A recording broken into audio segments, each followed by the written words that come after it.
Les 40 années miraculeuses de Jésus. Le voyage sacré révélé que l'Église a caché. Dans la 3e année de Joachim, roi de Juda, alors que la chaleur du soleil d'été pesait sur les collines de Galilée, vivait une mère nommée Mara. Elle était connue pour sa foi inébranlable, un exemple de résilience au milieu des épreuves. Cependant, une ombre planait sur son foyer, un mal mystérieux qui rongeait son cher fils Élie. Mara, assise sur un rocher, observait les nuages dériver sans un bruit, son cœur battant au rythme de ses pensées désespérées. Elle se remémorait les récits de Moïse, le peuple d'Israël errant dans le désert, recevant manne du ciel et eau jaillissante d'un rocher, tous témoignant de la bonté de Dieu. Tel un écho dans son esprit, elle se rappelait des paroles de Yahvé à Abraham, Isaac et Jacob, que leurs descendants ne seraient jamais abandonnés. Mais maintenant, elle se sentait perdue, hésitant entre la foi et le désespoir. Comment une mère pouvait-elle s'approcher de ce grand rabbi, Jésus, qui produisait des miracles et guérissait les malades, alors qu'elle était souvent tenue à l'écart de ceux qui avaient autorité? Pourtant, l'amour pour Élie lui donnait la force de surmonter ses réserves. Les jours de chaleur accablante avaient teinté le monde de gris, mais Mara savait que quelque chose de divin se préparait. En entendant les murmures à propos de Jésus, l'espoir commençait à embraser son cœur. Les histoires de guérison miraculeuse lui paraissaient un chemin vers le salut de son fils. Enfin, elle se tenait devant la foule, les regards se tournant vers elle, certains murmurant des mots de mépris, d'autres incarnant l'indifférence. Dans cette mer de corps, elle leva les yeux au ciel, pleurant silencieusement, convaincue que Dieu l'écouterait. Avec une foi tumultueuse, elle s'approcha de Jésus. Son cœur battait à tout rompre alors qu'elle s'écriait, implorant son aide, « Seigneur, guéris mon fils !» La foule hésitait, des murmures se faufilant autour d'elle, mais pour Mara, tout cela était insignifiant. Elle savait, comme la voix des anciens, que Dieu avait souvent pourvu aux besoins de son peuple. À cet instant, un silence s'établit autour d'eux. Jésus, levant les yeux, la fixa avec une profondeur qui transperça son âme. Il semblait discerner chaque infime battement de son cœur désespéré. « Que veux-tu que je fasse pour toi ?» lui demanda-t-il d'une voix douce mais pleine d'autorité. Le royaume de Dieu, tangible et bienveillant, s'approchait avec une telle intensité que tout semblait suspendu dans le temps. Mara, prise entre la douceur et l'espoir, confia son désir avec toute l'intensité de son amour maternel. « Guéris mon fils, Seigneur !» Ce cri n'était pas seulement la demande d'une mère, c'était la révélation de sa foi. À ce moment, la multitude retint son souffle, son regard sur le Seigneur, attendant la réponse. L'idée que le royaume de Dieu pourrait se manifester dans la douleur et l'angoisse de Mara avait suscité une attente électrique dans la scène.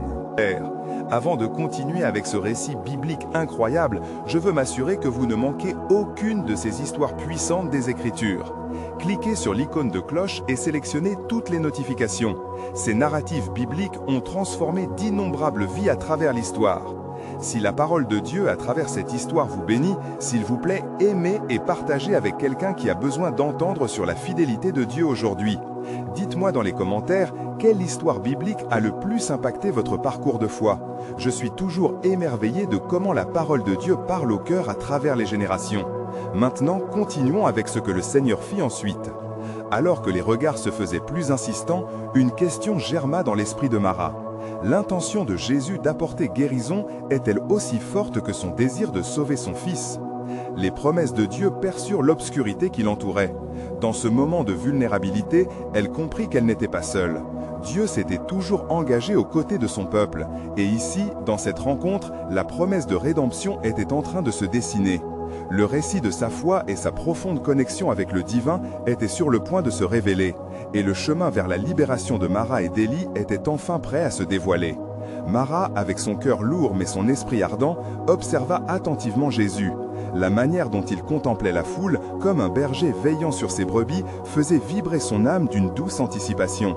La lumière divine irradiait autour de lui, éclipsant les murmures de désillusion. La promesse du Père, inscrite dans le livre des prophètes, résonnait dans son cœur. « Voici, je vais envoyer mon messager, et il préparera le chemin devant moi. » Malachie 3:1. Mara se demandait si ce messager tant attendu, si cette lumière tant espérée se tenait devant elle. Le regard de Jésus, empli de compassion, transperça la couverture de doute et de peur qui l'entourait. À ce moment précis, l'infinie bonté de Dieu semblait plonger dans la profondeur de son être. Élie, son fils, était son monde, et cette rencontre était son ultime espoir. Elle savait que si Jésus était celui qu'il disait être, même son plus grand désespoir pouvait être changé en foi. « Femme, ta foi t'a sauvée », dit Jésus avec autorité, brisant le silence suspendu.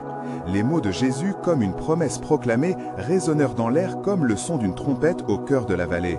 Mara comprit que sa demande franchissait les frontières de la guérison physique. Elle implorait un miracle qui embrasserait la totalité de son être. « Envoie ta parole, Seigneur », son cœur criait, une supplication inspirée par la ténacité d'un amour sacrifié. Étonnamment, l'expression de Mara attira l'attention sur elle. Certains dans la foule, ébranlés par sa passion, commençaient à murmurer « Qui est cette femme pour oser s'approcher de lui avec tant d'intensité ?» Discrètement, certains observaient, curieux, tandis que d'autres, du haut de leur arrogance, s'efforçaient de la rabaisser. Mais une voix douce et persistante émergea au milieu du tumulte. « Ne l'écoutez pas, elle est une mère désespérée avançant avec foi. Les cris de son cœur plaisent à Dieu. » Ces paroles mystérieuses, bien qu'inaudibles pour la plupart, firent vibrer le ciel. Mara, souffrant mais inébranlable, sut qu'elle était entendue. Dans ce tournant inattendu, les cieux semblaient s'ouvrir. Cambrée par la douleur et l'angoisse, elle offrit à Jésus non seulement la douleur de son fils, mais aussi les rêves, les espoirs et les souhaits d'un avenir restauré. Dans cette supplication, elle se tenait entre le monde visible et l'invisible, et tout à coup, la lumière se mit à scintiller autour d'elle. Élie, l'enfant bien-aimé, était le symbole de toutes les larmes et de toute l'espérance du peuple opprimé. « Que souhaites-tu que je fasse pour toi ?» demanda de nouveau Jésus, sa voix remplie d'un amour qui seule une mère pouvait vraiment comprendre. Mara faillit vaciller devant une telle question, mais la vérité d'un seul regard de Jésus la ramena à son but. « Seigneur, comme un pasteur prend soin de ses brebis, prends soin de mon fils, qu'il soit guéri. » Convaincu que l'ombre de la souffrance s'apprêtait à céder la place à la lumière divine, ces paroles étaient maintenant plus que des simples demandes. Elles exprimaient une confiance indéfectible. Alors qu'elle prononçait ces mots, une grande paix descendit. Cela ne semblait pas être la fin, mais une pièce du puzzle géant de Dieu se mettait en place. Le plan de rédemption était en marche, et dans le cœur de Mara, la douce mélodie des promesses divines faisait écho. Elle avait entendu ces histoires des prophètes. « Et le Seigneur, votre Dieu, vous fera briller comme le soleil. » La lumière de Dieu illumina le cœur de Mara, révélant un dessein plus vaste que sa douleur personnelle, une bénédiction pour toute l'humanité. Dans cet instant, la promesse concluait. La guérison n'est pas uniquement la délivrance physique, mais un appel au royaume de Dieu. Et quand elle découvrit que l'heure de sa propre rédemption était venue, il lui fut révélé que la fidélité de Dieu dépasse toute souffrance. L'espoir s'enflamma à nouveau, et le chemin vers la grande révélation du Sauveur, des cités et des royaumes, était presque visible devant elle. Une histoire séculaire tissait des fils d'amour et de lumière, annonçant un avenir où l'ombre du désespoir serait remplacée par la pleine lumière de la vérité et de la promesse divine. Mara, avec une foi renouvelée, se tenait devant Jésus, son cœur vibrant d'un mélange d'angoisse et d'espoir. Dans cet instant sacré, elle ressentait la proximité du divin, comme si chaque battement de son cœur était entendu dans le ciel. Les murmures de la foule s'estompaient peu à peu, alors que la lumière de Christ illuminait son être tout entier. Elle savait que cette rencontre marquait un tournant non seulement pour elle, mais peut-être pour toute la nation. Tout à coup, un homme s'approcha de Jésus, son visage marqué par la fatigue et l'angoisse. C'était un chef de la synagogue, un homme respecté et influent qui portait sur lui un poids immense. « Maître, viens chez moi, je te prie, car ma fille est mourante », implora-t-il, la voix brisée par l'urgence de sa supplication. Mara observe cette scène, son cœur s'embrasant de reconnaissance mutuelle. Chaque demande, chaque douleur était une prière. Sa curiosité éveillée, elle s'approcha discrètement, sentant que quelque chose de miraculeux était en train de se produire. Jésus, après avoir hoché la tête avec assurance, se mit en route avec le chef. Pendant qu'ils avançaient, la foule se serrait autour d'eux, poussée par une mélancolie mêlée d'espoir. À cet instant, dans la multitude, un autre cœur battait avec la ferveur d'une nécessité. Une femme accablée par sa souffrance, victime d'une perte de sang depuis 12 ans, perçut la présence sacrée de Jésus. Dans son esprit tourmenté, elle se répétait les promesses des Écritures. « Votre vie sera comme une source d'eau vive. » Jean 7, 38. Avec détermination, elle s'approcha dans l'ombre, croyant qu'un simple toucher de son vêtement pourrait lui apporter la délivrance qu'elle recherchait depuis si longtemps. Alors qu'elle franchissait chaque obstacle, une énergie divine l'entourait, chaque pas ravi étant guidé par une ferme conviction. Elle n'avait pas besoin de paroles, juste d'un contact. Quand elle toucha l'ourlet du manteau de Jésus, une électricité de puissance céleste traversa son corps. « Qui m'a touché ?» demanda Jésus, arrêtant le mouvement de la foule d'un battement de cœur. L'intransigeance de sa question fit trembler ceux qui étaient proches. Pierre, parmi les apôtres, répondit avec une touche d'étonnement. « Maître, la foule te serre de tous côtés. » Pourtant, Jésus demeurait ferme, concentré sur la profondeur de cette action. La femme, réalisant qu'elle avait été découverte, s'avança, tremblante. Il y avait une lueur différente en Jésus, une compréhension divine dans ses yeux tandis qu'elle confessa sa foi. « C'est moi, Seigneur. » Les mots sortirent comme un chant de libération. Jésus, avec une tendresse éclatante, la regarda et dit « Fille, ta foi t'a sauvée, va en paix et sois guérie de ta souffrance. » Ces mots résonnèrent dans l'air telle une mélodie céleste. Marat, témoin de cette guérison, sut que l'œuvre du Sauveur s'étendait au-delà de l'individu et touchait le collectif. Dans cette rencontre, elle voyait les promesses de Dieu s'accomplir, non seulement au travers d'Élie, son fils, mais aussi dans le cœur de ceux qui étaient prêts à croire. L'espoir se diffusait comme une fragrance douce et puissante, attirant des âmes fatiguées à la source de vie. Cependant, la paix ne demeura pas longtemps. Un messager du chef de la synagogue s'élança à travers la foule, le visage grave. « Ta fille est morte, ne dérange plus le maître. » Instinctivement, le cœur de Marat se serra. Croyait-on vraiment que la mort était le dernier mot? Jésus, entendant les nouvelles funestes, se retourna avec une force qui transcendait la tristesse. « Ne crains pas, crois seulement, et elle sera sauvée. » Le défi de la foi s'élevait devant eux, comme une colonne d'espoir, illuminée par la promesse éternelle. « Je suis la résurrection et la vie. » Jean 11, 25. Marat, ému, comprit que le royaume de Dieu ne reculait jamais devant la mort, il la transformait. Formée par la lumière de ces événements, elle demeura là, témoin de la puissance de Dieu qui défiait toute logique humaine. L'histoire de la souffrance se mêlait à l'histoire de la rédemption.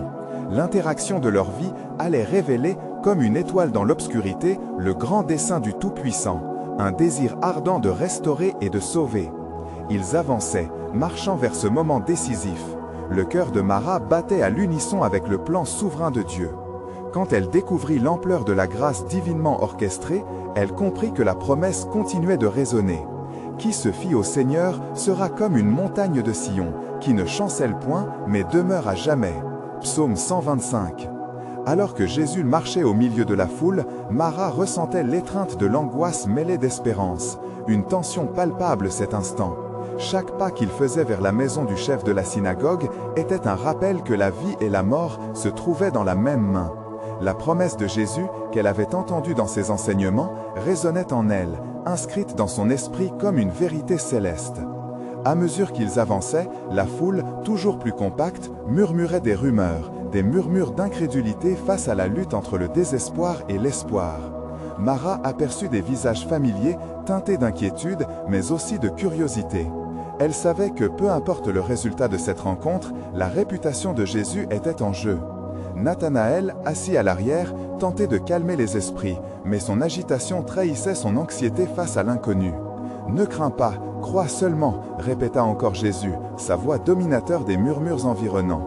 Marat ferma les yeux, retenant un souffle, se remémorant les Écritures où Dieu lui promettait la délivrance. Elle savait que dans cette même ville, des miracles avaient déjà eu lieu. Au fur et à mesure qu'ils atteignaient la maison, une atmosphère de désespoir s'était abattue sur eux. Des pleurs et des cris retentissaient au-delà des murs. Des gens vêtus de noir se pressaient, pleurant la perte d'une jeune vie. Marat, toujours présente, sentit son cœur se serrer. Jésus, avec une autorité calme, s'approcha du seuil. Il fit un pas en avant et, levant sa main, ordonna au deuil de se taire. « Pourquoi cette agitation et ces pleurs? L'enfant n'est pas morte, mais elle dort. » Ces paroles, prononcées avec une conviction inexplicable, firent se taire la foule, mais soulevèrent des murmures sceptiques. Le chef de la synagogue, balbutiant, leva son regard vers ce Messie qu'il avait tant inspiré, mais dont il doutait désormais. Jésus entra dans la maison et Marat suivit, se tenant en arrière, le cœur palpitant dans son album de doutes et de promesses. Les larmes coulaient des yeux de la mère, une vague de souffrance qui troublait l'environnement. Cependant, la sérénité de Jésus était palpable. « Donnez-moi la fille », dit-il avec fermeté, écartant les pleurs et les cris avec la puissance de son regard. Il s'approcha du lit, se penchant sur la jeune fille inanimée. « Talitha koum », ordonna-t-il d'une voix douce mais puissante, comme un appel à la vie. À cet instant, quelque chose d'extraordinaire se produisit. Marat, témoin de ce moment sacré, sentit une énergie parcourir l'air, comme si le ciel lui-même s'était ouvert sur eux. La jeune fille, alors qu'elle était morte, ouvrit lentement les yeux. Un souffle, une inspiration profonde, puis un frémissement parcourut son corps. Les cris de désespoir se changèrent en cris de joie. La fille s'était réveillée et la maison fut emportée dans une vague de célébration. Marat croula sous le poids de cette révélation. Jésus, avec sa simple parole, avait non seulement restauré une vie, mais il avait également révélé la puissance de son royaume, défiant toute logique humaine. Alors que les cris de joie retentissaient, elle comprit que ces événements, orchestrés par Dieu, étaient une déclaration claire de son amour et de sa présence au sein de son peuple en désespoir. Ce jour-là, la promesse de Dieu se renforçait. Car c'est par le salut que vous serez sauvés, par la foi, et cela ne vient pas de vous, c'est le don de Dieu.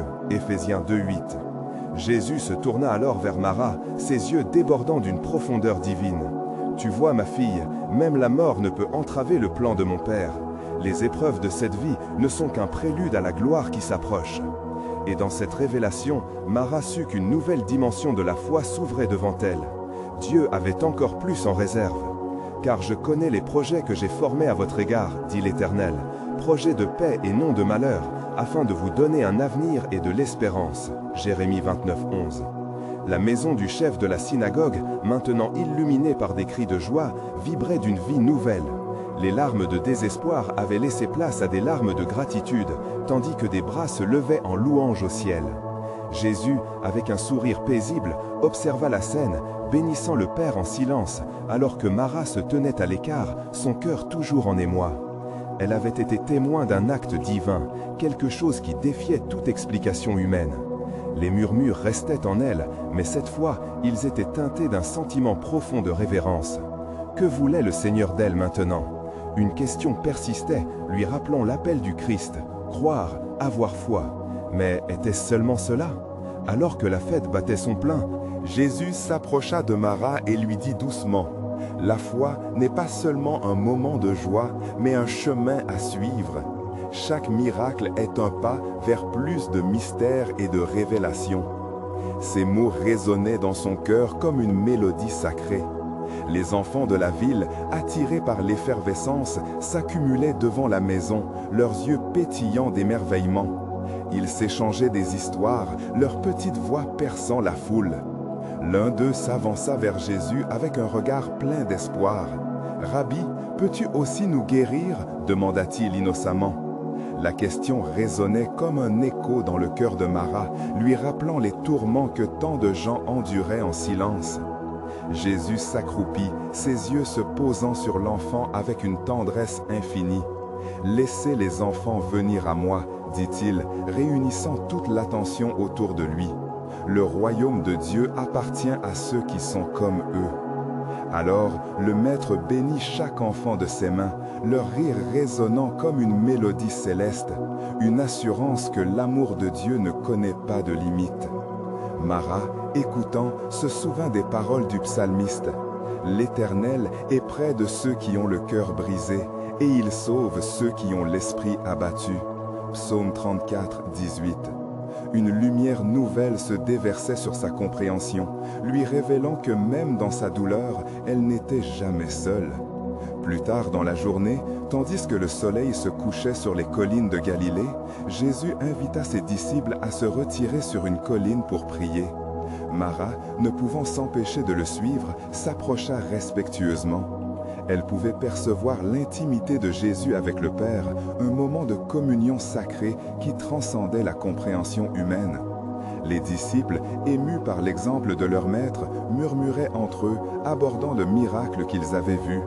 Pour la première fois, Marat réalisa que leur foi impressionnante était façonnée par une vulnérabilité divine, un équilibre entre la puissance surnaturelle de Dieu et la fragilité humaine. « Quand viendra le jour où notre foi sera mise à l'épreuve ?» demanda l'un d'eux, le visage marqué par l'angoisse. Jésus leva les yeux, un sourire apaisant effaçant les inquiétudes. « Réjouissez-vous, car c'est dans les épreuves que le caractère est affiné. Souvenez-vous, la lumière brille le plus dans les ténèbres. » Marat comprit que leurs doutes, bien qu'éprouvants, étaient des opportunités de se rapprocher de Dieu. Ensemble, ils s'établirent dans ce que cela signifiait de croire en lui, non seulement pour les miracles, mais pour la transformation intérieure. Alors que la nuit tombait, un doux vent commença à souffler. Marat sentit une impulsion, une convocation à avancer dans la foi et à embrasser le mystère que le Seigneur lui réservait. « Tu as été témoin d'un miracle, mais souviens-toi, lui chuchota une voix intérieure, de grandes révélations sont à venir. » Et ainsi, dans cette nuit étoilée, une promesse se forma dans son esprit. À chaque pas qu'elle ferait à partir d'eux, ce jour-là, elle porterait en elle la lumière de Jésus, se fiant à l'invisible et attendant avec impatience la révélation de ce que Dieu avait préparé pour elle. Car c'est en espérant contre toute espérance que l'on voit le royaume de Dieu se manifester. Romains 4, 18. La nuit s'étendait comme un vaste manteau, réchauffant les âmes rassemblées autour de Jésus sur la colline. Marat, encore emportée par les événements de la journée, était assise sur l'herbe douce, le cœur battant au rythme des enseignements du Maître. Les étoiles brillaient au-dessus d'eux, créant un tableau céleste qui semblait murmurer des promesses de Dieu. « Voici, dit Jésus en levant son regard vers le ciel, un temps viendra où la vérité sera révélée dans toute sa gloire. » Ces paroles portaient une gravité que les disciples ne pouvaient ignorer. Marat, absorbé par l'intensité de l'instant, se rappela des prophéties anciennes, des cantiques, des psaumes qu'elle avait souvent chantés en enfance. Les promesses de rédemption et de lumière s'éveillaient en elle avec une puissance renouvelée. Ce moment fut brisé par une voix qui s'éleva au sein du groupe. « Maître, que doit faire celui qui veut hériter du royaume de Dieu ?» Un des disciples, plein de zèle, exprimait les doutes et les préoccupations qui troublaient les cœurs. Jésus, dans sa sagesse infinie, répondit « Il est écrit que tu aimeras le Seigneur, ton Dieu, de tout ton cœur, de toute ton âme et de toute ta force. » Deutéronome 6, 5. Marat écoutait avec attention, son âme se nourrissant des paroles du Seigneur. Chaque vérité prononcée semblait une clé, ouvrant des portes qu'elle n'avait jamais soupçonnées. La foi se manifeste dans l'amour, se dit-elle intérieurement. Dans ses réflexions, elle commençait à comprendre que sa propre quête de vérité était intimement liée à l'action divine, un mélange de lumière et d'ombre, de confiance et de crainte. La nuit progressait, et alors que les disciples poursuivaient leur questionnement, une ombre se dessina à l'orée de la colline. Une femme, visiblement accablée, s'approcha lentement, comme si chaque pas était une lutte contre un poids invisible. Elle était connue de tous, ancienne paralytique, ses yeux trahissant une douleur incommensurable. Silence. « Jésus, fils de David, aie pitié de moi !» s'écria-t-elle, sa voix trahissant une souffrance silencieuse. Marat se leva, le cœur serré. Elle réalisait que la femme représentait tant d'âmes portant leur fardeau, attendant désespérément une touche de la grâce divine. Les disciples, bien que pris au dépourvu par cette interruption, se tournèrent vers Jésus, attendant sa réaction. Jésus, avec un regard plein de compassion, s'avança vers elle. « Femme, ta foi t'a sauvée, va en paix. » Au moment où il prononça ces mots, un éclat de lumière illumina le visage de la femme. Elle se redressa, non seulement guérie, mais aussi restaurée dans son être intérieur. Les cris de joie s'élevèrent, surpassant les ombres de la nuit, témoignant de la puissance de la foi. Marat, les larmes aux yeux, se mit à réfléchir à ce qu'elle avait vécu jusqu'à présent. La guérison de la femme était un reflet du royaume dont Jésus parlait tant. Elle comprit que la foi n'était pas simplement une croyance, mais une voie de transformation, capable de bouleverser les ténèbres et de faire surgir la lumière. « Que cela signifie-t-il pour moi ?» se demanda-t-elle. « Le chemin était appelé à être courbé, pas toujours clair, mais infusé de promesses divines. Le vent frais qui caressait son visage lui semblait être une invitation, un courant d'air sacré qui l'exhortait à avancer. Ainsi, cette nuit-là devint un moment charnière dans la vie de Mara. Elle réalisait que chaque miracle, chaque épreuve l'amenait plus près du cœur de Dieu. « Il n'y a rien d'impossible pour ceux qui croient », murmura-t-elle, se remémorant des passages des Écritures. Et alors qu'elle leva les yeux pour contempler les étoiles, elle sut que chaque astre était comme une promesse chuchotant à son âme, illuminant son chemin. Chaque pas qu'elle ferait serait guidé par cette lumière nouvelle, la conduisant vers des révélations encore plus grandes. Car le chemin des justes est comme la lumière du matin qui s'éclaircit de plus en plus jusqu'au plein jour. Proverbe 4, 18. La nuit continuait d'envelopper la colline alors que les murmures de joie et d'émerveillement s'élevaient dans l'air. Les disciples, les visages illuminés par la lumière émanant de Jésus, échangeaient des regards remplis d'incrédulité et de gratitude. Mara, encore au sommet de l'émotion, sentit un frisson parcourir son échine.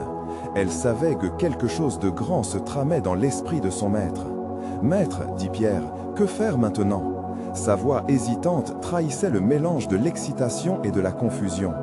Mara observa Jésus qui les regardait avec une profondeur perceptible, comme s'il lisait les pensées de chaque cœur présent. « Ne craignez pas, dit-il d'une voix calme, car c'est pour vous que je suis venu.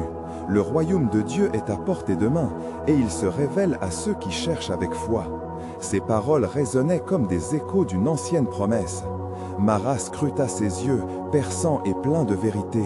Et dans ce moment, elle devina que le Seigneur n'apportait pas simplement des miracles, mais révélation de l'amour de Dieu pour son peuple. Alors que les commentaires et les questions s'égaillaient parmi les disciples, un bruit soudain attira leur attention. Un groupe de personnes, toutes animées de ferveur, se tenait au bas de la colline. Elles criaient, des visages marqués par la détresse, des larmes de désespoir perlant sur leurs joues. Mara sentit son cœur se serrer. Ces âmes, porteuses de leur propre fardeau, cherchaient désespérément un sauveur. « Jésus, Fils de Dieu, aie pitié de nous !» s'élevait une voix parmi la foule, tranchante et implorante.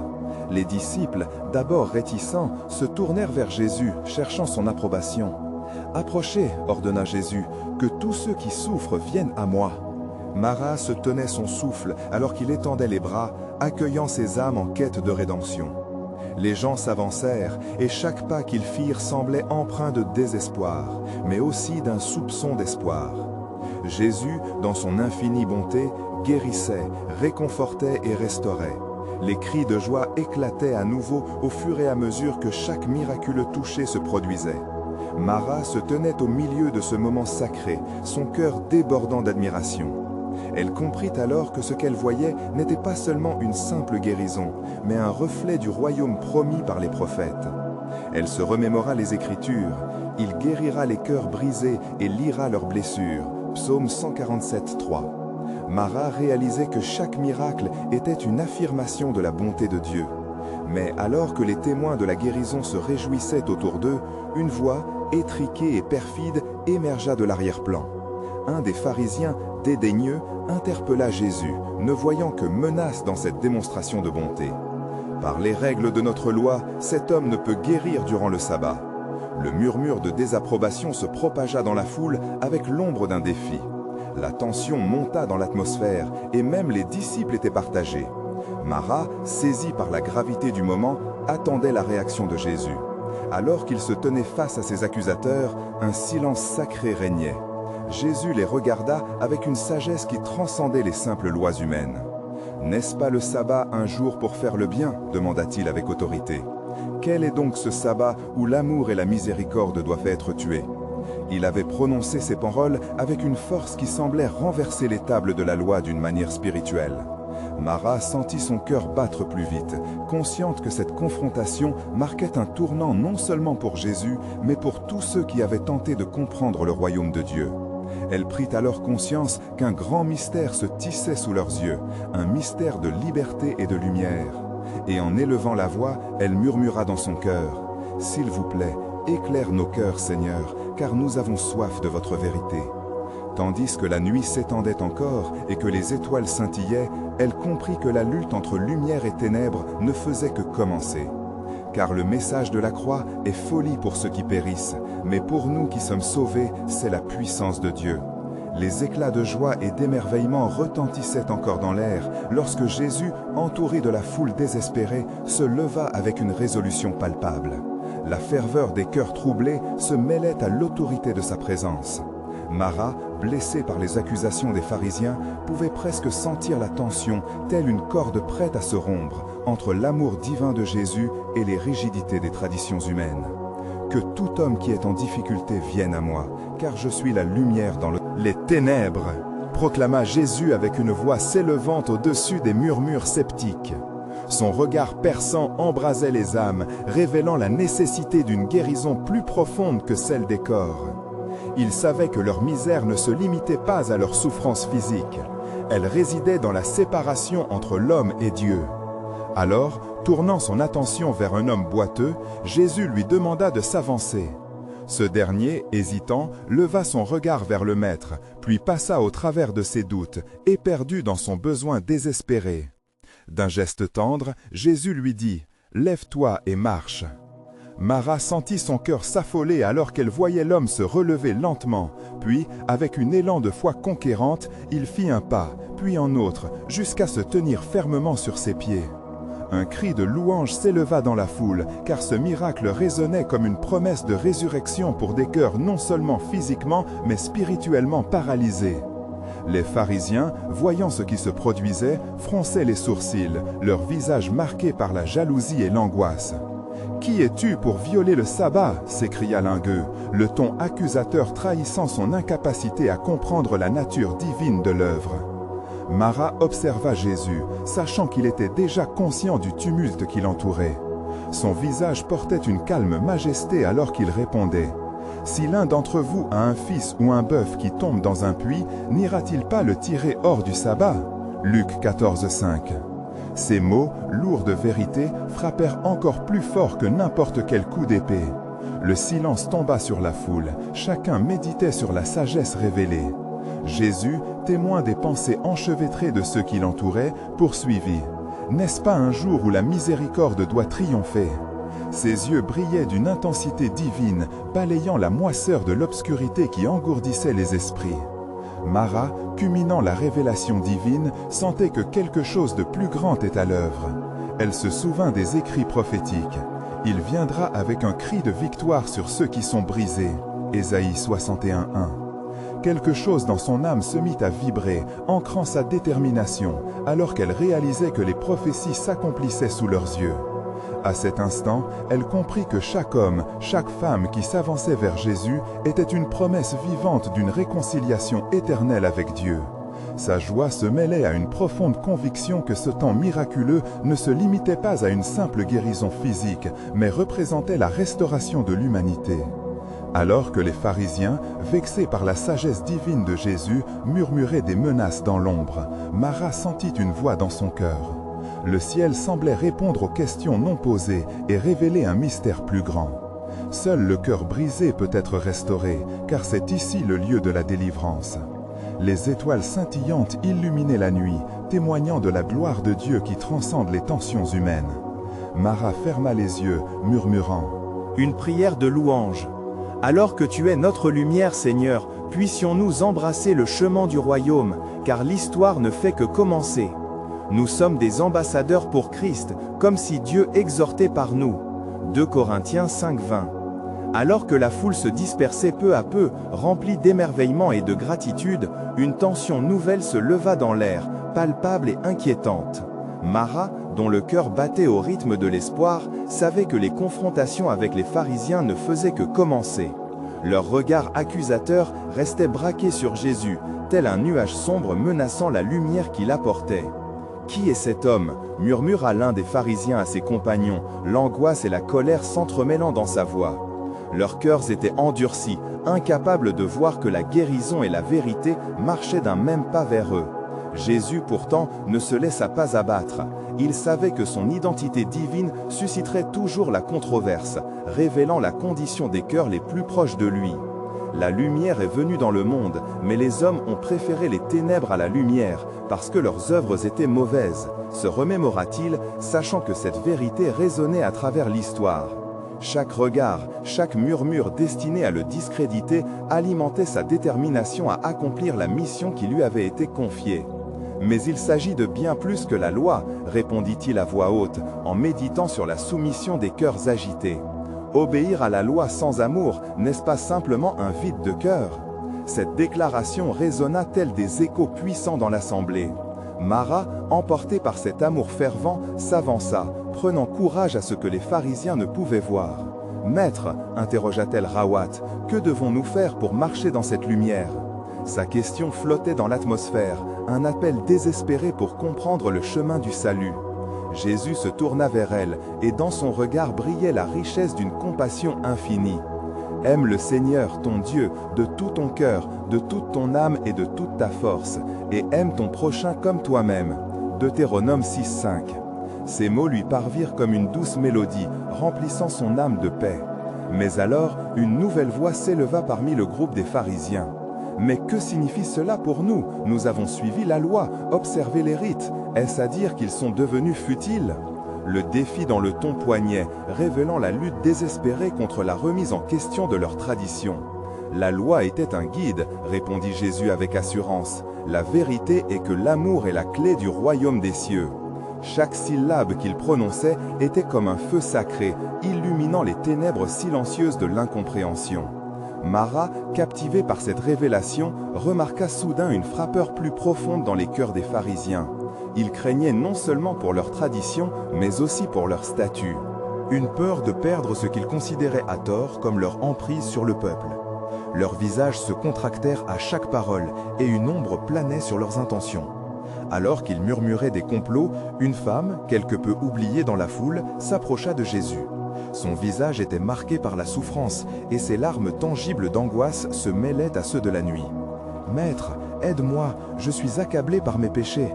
Puis-je aussi trouver refuge en toi ?» Jésus, plein de tendresse, étendit les bras vers elle et se pencha pour chuchoter des mots réconfortants. Mara observa, le cœur enflammé lorsqu'elle comprit que non seulement Jésus répondait aux besoins physiques, mais il offrait également le plus grand cadeau, la rédemption des âmes. Tout en soutenant cette femme, Jésus dévoila la profondeur de son amour, ajoutant « Ainsi, sa miséricorde est sur tous ceux qui l'invoquent. » Psaume 145, 18. Les pharisiens, maintenant frappés à la fois par une foi défiée et par une lumière qui révélait leur cœur, s'enflammaient de rage. La nuit tombait, mais l'éclat de la présence de Jésus illuminait l'obscurité, promettant que chaque péché pouvait être effacé. Alors que la tension grandissait entre ces deux mondes, Mara savait que quelque chose d'extraordinaire se préparait. Un murmure sacré s'éleva dans son cœur, comme une invitation divine. Quand la lumière brille, les ténèbres prennent la fuite. Elle ferma les yeux, réalisant que le véritable voyage de la foi commençait ici, dans cet affrontement entre légalité et amour. Et ainsi elle comprit, avec une clarté scintillante, que chaque moment de tension était en fait une promesse. Le Seigneur, ton Dieu, te donnera des jours de mirage au cœur assiégé, car son royaume n'est pas de ce monde. Alors que la nuit prenait de l'ampleur, une ambiance chargée d'électricité se propageait parmi la foule, captivant l'attention des âmes affamées de vérité. Mara, toujours attentive, sentit que la confrontation entre Jésus et les pharisiens n'était que le préambule à quelque chose de bien plus grand. L'éclat de la mère de visage l'espérait, canidant et perplexe, entre traditions et révélations.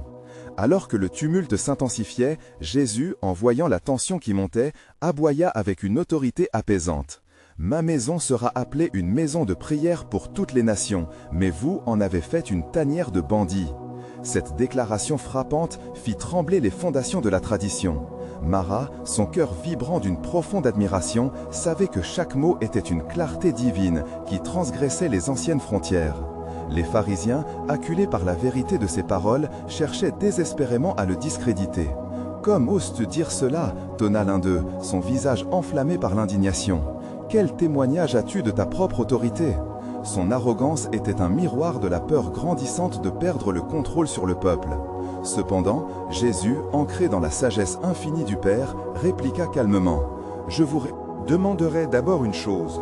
Le baptême de Jean, d'où venait-il? Du ciel ou des hommes ?» Matthieu 21-25. Les pharisiens, pris au piège par leur propre arrogance, se regardèrent, hésitants, incapables de répondre sans compromettre leur propre crédibilité. Leur silence était une défaite que Marat pouvait percevoir comme une menace pour leur pouvoir. L'atmosphère devint lourde, tandis que des vagues de compréhension et de révélation s'amoncelaient dans le cœur de ceux qui écoutaient. Marat soupira, réalisant que ces questions transcendaient les oppositions humaines, touchant au cœur même de la foi. Les mots de Jésus résonnaient avec un appel à la transformation, une bouleversante invitation au royaume de Dieu. Alors que la tension s'accumulait, Marat aperçut alors un signe de défiance se mêlant à la curiosité. Un groupe de scribes, armés de leur connaissance de la loi, se tenait légèrement en retrait, cherchant un point d'accroche pour renverser Jésus.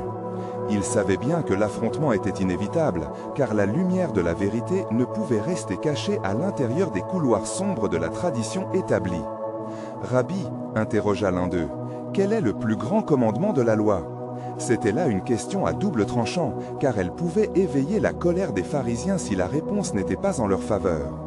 Marat, les yeux fixés sur Jésus, sentit son souffle se suspendre, consciente que ce moment était crucial. Jésus, avec une douceur infinie, répondit « Tu aimeras le Seigneur, ton Dieu, de tout ton cœur, de toute ton âme et de toute ta pensée. Voilà le premier et le plus grand commandement. Et voici le second, qui lui est semblable. Tu aimeras ton prochain comme toi-même. » Matthieu 22, 37-39. Les mots résonnèrent comme une déclaration d'indépendance, une révélation qui secouait les fondations du monde ancien. Les regards de la foule brillèrent d'un nouvel éclat.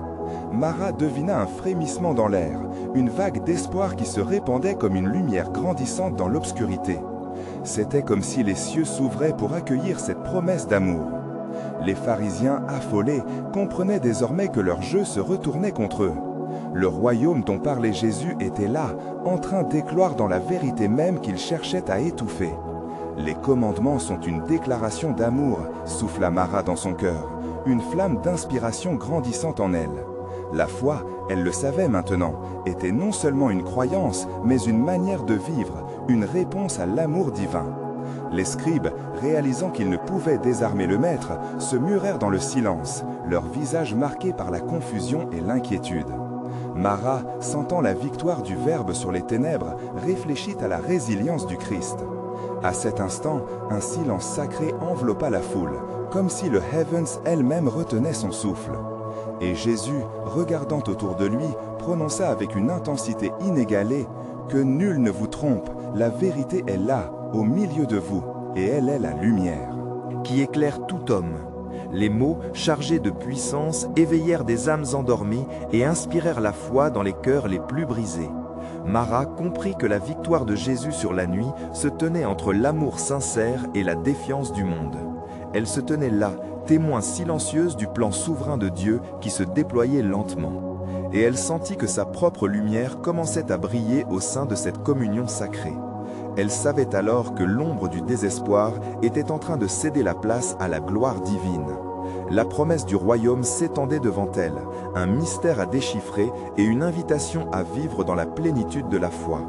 Les promesses de Dieu qui avaient traversé le temps, résonnant en elle, la confortaient. « Je ferai d'eux un peuple et je serai leur Dieu. » Jérémie 30, 22. Et dans cette révélation, un écho puissant s'éleva au-dessus de l'agitation. La conclusion de ce chapitre de leur histoire imminente s'annonçait, et Marat savait qu'elle devait être prête. L'avenir promettait d'être lumineux, et le roi du ciel avait déjà commencé à écrire son récit au milieu des ténèbres.